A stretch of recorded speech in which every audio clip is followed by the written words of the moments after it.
Hello friends, நீங்கள் இப்போது தான் என் வீடியோவை பார்க்க வந்திருக்கீங்களா?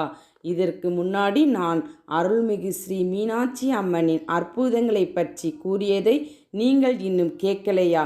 கவலை வேண்டாம், அதற்கான லிங்கை நான் டிஸ்கிரிப்ஷனில் கொடுத்துருக்கேன். உடனே போய் அதை கேட்டுவிட்டு அதுக்கப்புறம் வந்து இந்த வீடியோவை கேட்க ஆரம்பிங்க. சுவாமி சன்னதியை பற்றி கேட்போம். முக்குருணி விநாயகரை தரிசித்துவிட்டு பிரகாரத்தில் திரும்பினால் உள்ளே 3 பிரகாரங்களை காணலாம். இந்த பிரகாரங்கள் உயரமாகவும் அகலமாகவும் நல்ல வெளிச்சத்துடனும் அமைந்துள்ளன. இந்த பிரகாரங்களை கடந்து சென்றால் இறை வடிவம் பொறிக்கப்பட்ட தூண்கள் நிறைந்த முன் மண்டபம் உள்ளது. உள்ளே சென்றால் சுந்தரேஸ்வர கருவறை, அழகிய சிறு கோயில், 8 யானைகள் தாங்கும் தங்க தகடுகள் பதிக்கப்பட்ட விமானம் உள்ளது. இங்குதான் லிங்க ரூபத்தில் காட்சி தருகிறார் சுந்தரேஸ்வரர். சிவபெருமான் பாண்டிய ராஜகுமாரியான மீனாட்சியை மணப்பதற்காக அழகிய வடிவெடுத்து வந்தார். அழகு என்றால் சுந்தரன் என்பது தூய தமிழ் என்பதால் இவர் சுந்தரேஸ்வரர் என்று அழைக்கப்பட்டார். இத்தனை அழகுடன் அனைவரையும் சொக்கி போக செய்த காரணத்தால் சொக்கநாதர் என்றும் இவர் அழைக்கப்பட்டார். சோமசுந்தரர், கல்யாண சுந்தரர், கடம்பனேஸ்வரர் என்று பல பெயர்களை தாங்கியிருக்கும் இறைவர் கருவறையில் சிவலிங்க திருமேனியாக காட்சியளிக்கிறார்.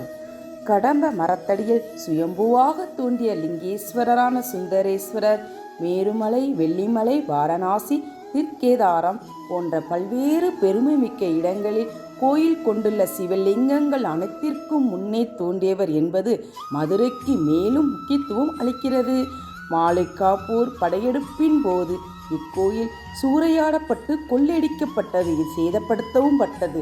அப்போது கருவறையில் இருக்கும் லிங்கத்தையும் சேதப்படுத்திவிடக்கூடாது என்று கருதிய பக்தர்கள் கருவறையை மண் கொண்டு மூடிவிட்டனர். எனினும் மாளிகாப்பூருக்கு சந்தேகம் வராமல் இருப்பதற்காக அதற்கு வெளியே லிங்கம் ஒன்றை பிரதிஷ்டை செய்து அதுவே உண்மையான கருவறை என்ற தோற்றத்தை ஏற்படுத்தினர். என்றாலும் இந்த பொய்யான லிங்கம் மாளிகாப்பூர் படையினரால் உடைத்து நொறுக்கப்பட்டது. இவ்வாறு உடைக்கப்பட்ட லிங்கம் இப்போதும் சுவாமி சன்னதி பிரகாரத்தில் உள்ள துர்க்கை அம்மனுக்கு எதிரே காணப்படுகிறது. இது போன்ற செயலால் உண்மையான லிங்கம் காப்பாற்றப்பட்டது. இந்த லிங்கம் குலசேகர பாண்டிய மன்னர் காலத்தில் முதலாக கடம்பவனக்காட்டில் கண்டுபிடிக்கப்பட்டது. பின்னரே அங்கு கோவில் கட்டி எழுப்பினர்.